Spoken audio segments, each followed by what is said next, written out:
They told you clover was a weed. But today, thousands of homeowners are planting it on purpose. Not for looks.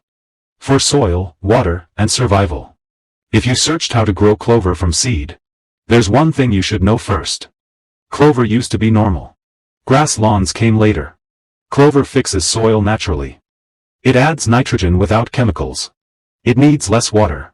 It stays green when grass fails. That's why clover lawns were common. Before chemical fertilizers existed. There are three main types of clover people grow today. White clover, which stays low and is perfect for lawns. Microclover, with smaller leaves and a cleaner modern look. And red clover, taller and better for soil improvement and food plots. Most homeowners choose white clover.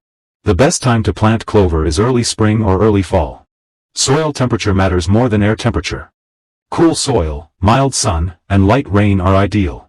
Now let's talk about how to grow clover from seed step by step. First, loosen the soil slightly. You don't need to dig deep. Second, scatter the seeds. Clover seeds are tiny, so do not bury them. Third, lightly press the seeds into the soil. Using your foot is enough. Fourth, water gently. Do not flood the soil. Just keep it moist. Within 7 to 14 days, you will see green growth. Do you need fertilizer? No. Clover creates its own nitrogen.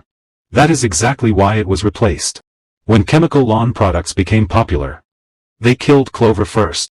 So companies rebranded clover as a weed. Not because it failed, but because it didn't need them. People are now relearning what was once normal. Fixing soil. Saving water. Growing green without chemicals. Maybe clover was never the problem. Maybe forgetting it was.